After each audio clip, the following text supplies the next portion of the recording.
राना एहसान साहब से पूछूंगी कि देखिए अगर जुडिशल कमीशन बन जाता है 26 नवंबर के ऊपर तो क्या हर्ज है?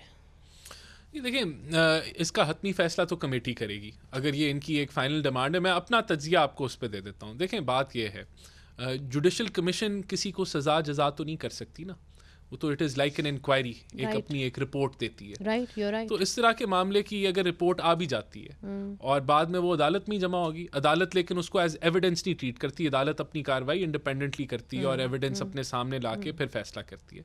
तो ये एक अलहदा लेयर है, ये कन्फ्यूजन डालेगा या क्लैरिटी लेके आएगा। और क्योंकि अब वैसे ही फैसले जो हैं 9 मई के हवाले से, अब आपने देखा कि फ़ौजी अदालतों ने भी सज़ाएं सुना दी, तो चीज़ें जो हैं वो बिल्कुल एंड की तरफ हैं।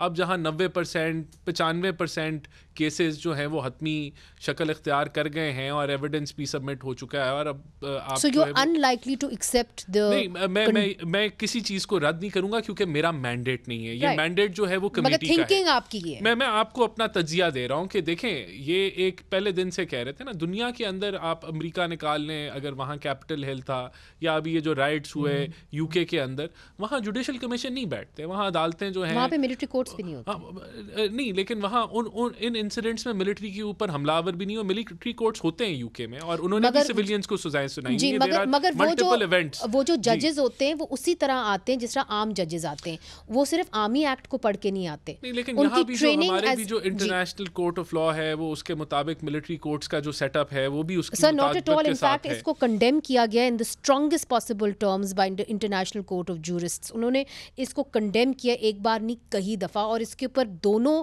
धड़े जो हैं वकला के वो यकजा हैं कि जी आपको मिलिट्री कोर्ट्स के अंदर सिविलियंस को सजा नहीं देनी चाहिए। ये कैंगरू ममालिक में इस तरह होता है। यहाँ जो मौक़िफ़ है वो ये है कि देखें, कभी भी मिलिट्री कोर्ट्स में एक आम सिविलियन का मुकदमा नहीं होता। ये बड़ी स्पेसिफिक कंडीशंस होती हैं कि मिलिट्री कोर्ट के अंदर एक सिविलियन का ट्रायल हो, जिसमें से एक ये है कि आप फौजी तनसीबात के ऊपर हमला आवर हो जिसमें आप एग्जीक्यूशन, अबैटमेंट या प्लानिंग का हिस्सा हो, तो वो एक आर्मी एक्ट के तहत उस सिनारियों में सिविलियन का ट्रायल हो सकता है। फिर देखें, आपके पास लॉयर रिप्रेजेंटेशन है, आपको एक्सेस टू फैमिली है, एविडेंस बेस्ड होती हैं, फिर अपील का हक है विद इन दैट मिलिट्री के, और अगर वो भी आपकी रिजेक्ट हो जाए तो आप हाई कोर्ट में जाते हैं। तो मैं ये कहूँगा कि कोई ऐसी ह्यूमन राइट्स की वायलेशन नहीं हो रही, और ये नहीं आप कह सकते कि ये एक ट्रांसपेरेंट मैकेनिज्म नहीं है।